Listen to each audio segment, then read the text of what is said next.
Good morning, students. Today we are going to start our new lesson number 16, punctuation, class 6, subject grammar. Okay, in today's period we are going to learn about the punctuation. Punctuation marks म्हणजे काय?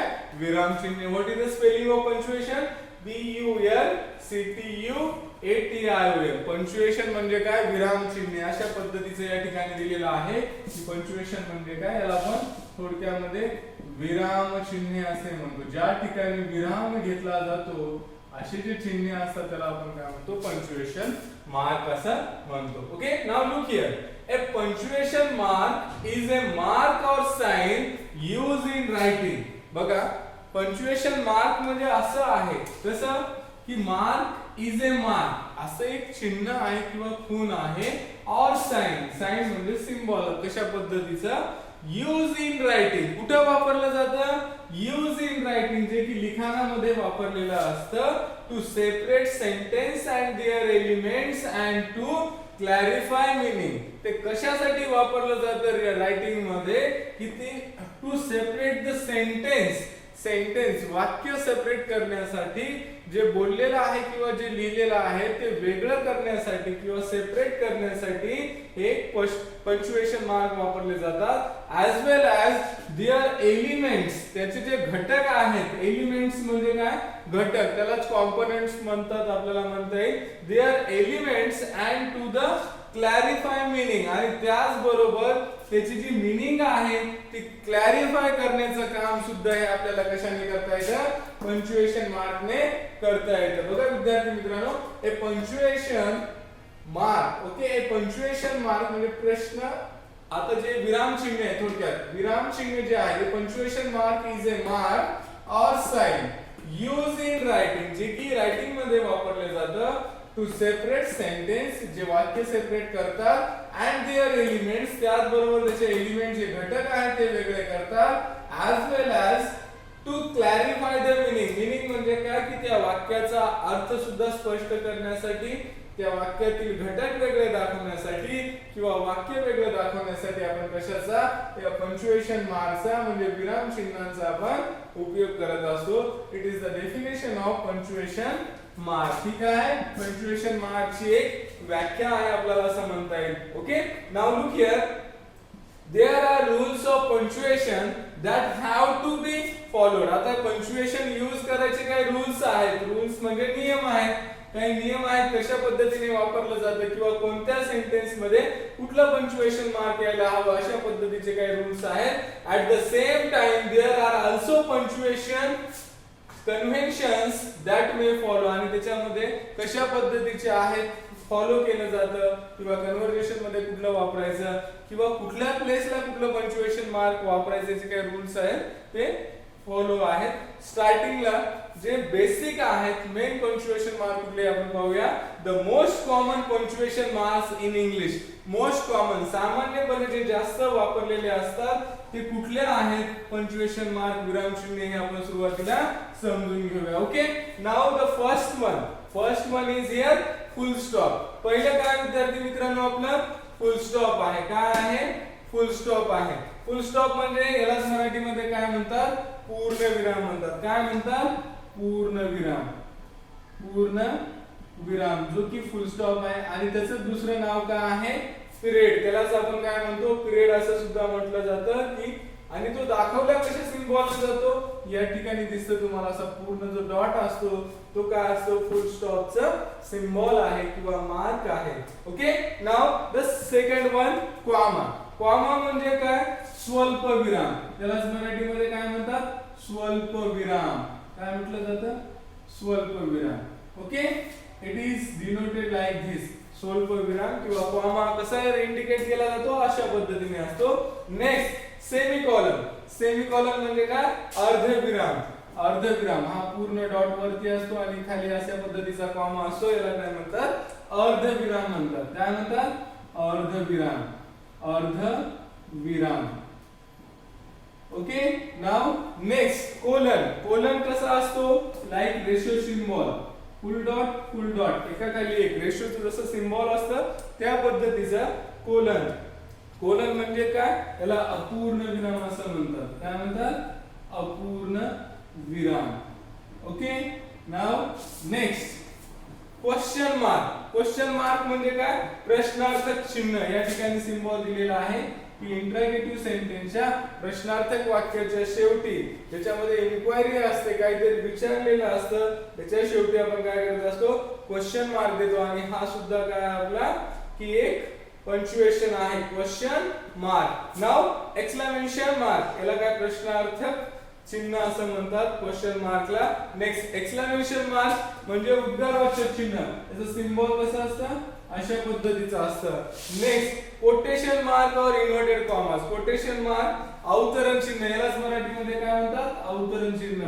हे आहे बघा single inverted commas. त्यालाच मराठीमध्ये काय म्हणतात? अवतरण चिन्ह. अवतरण चिन्ह जे डायरेक्ट आणि इनडायरेक्ट मध्ये वापरलेलं असतं. बघा सिंगल इन्व्हर्टेड कॉमास आणि डबल इन्व्हर्टेड कॉमास अशा पद्धतीचा असतो. कोटेशन मार्क किंवा त्यालाच काय म्हणतात? इन्व्हर्टेड कॉमास आणि डबल इन्व्हर्टेड कॉमास अशा पद्धतीचा असतो. जो स्टार्टिंग होतो आणि तो क्लोज सुद्धा होतो. डायरेक्ट स्पीच मध्ये आपण प्रत्यक्ष कथन बोलणारे जे शब्द आपण हे काय करत असतो? कोटेशन मार्क्स मध्ये लिहित असतो. ओके. Now next point.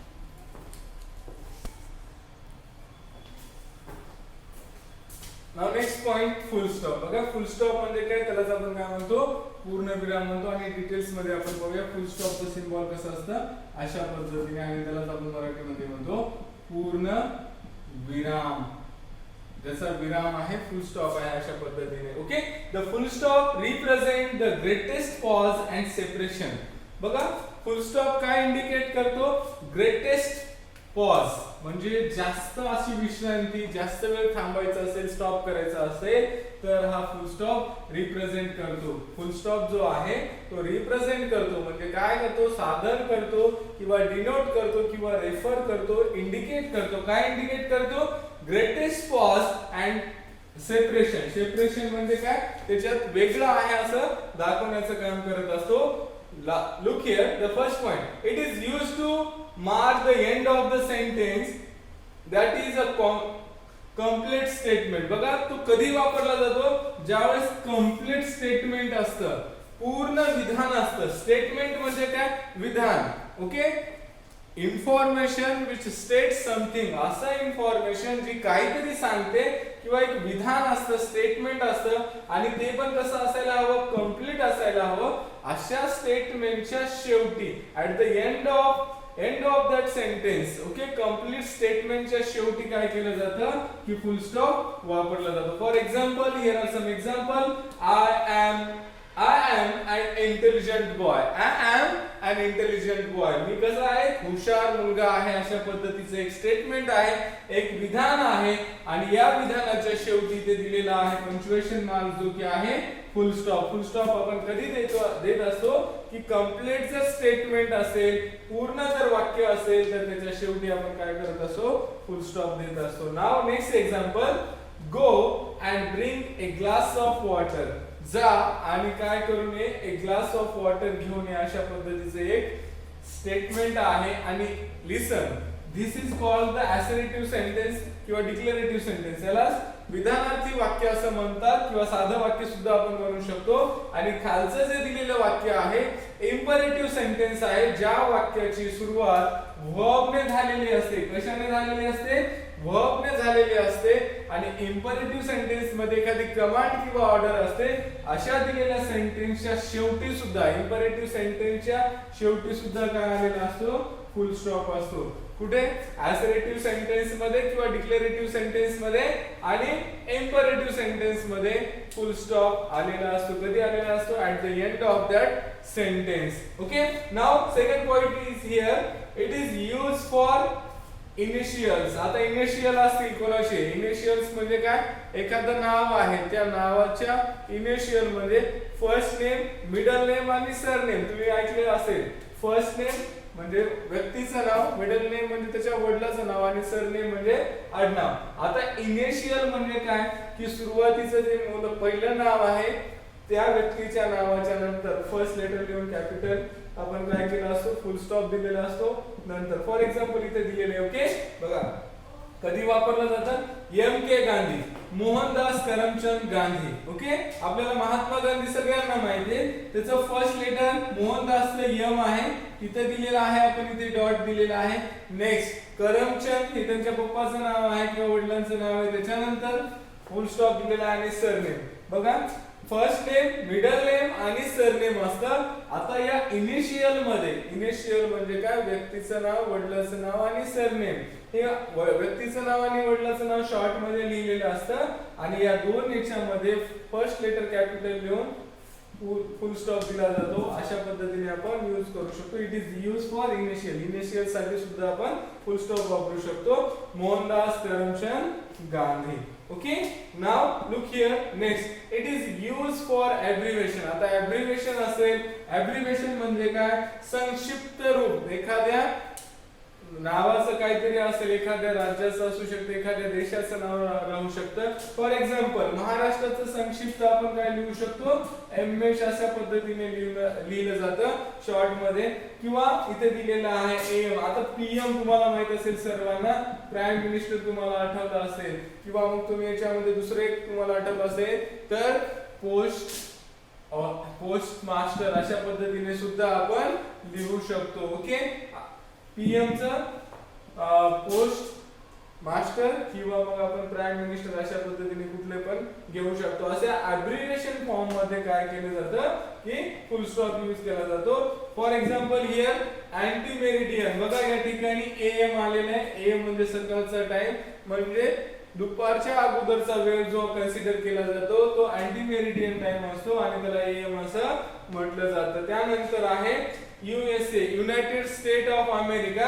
आता युनायटेड स्टेट ऑफ अमेरिका एवढं लिहिण्यासाठी आपण काय केलेलं आहे? त्याचा अब्रिव्हिएशन फॉर्म लिहिलेले आहे. अब्रिव्हिएशन म्हणजे काय? मराठीत सांगतो, संक्षिप्त रूप. संक्षिप्त म्हणजे काय? त्यालाच इंग्लिश मध्ये शॉर्ट फॉर्म म्हणतात. काय म्हणतात?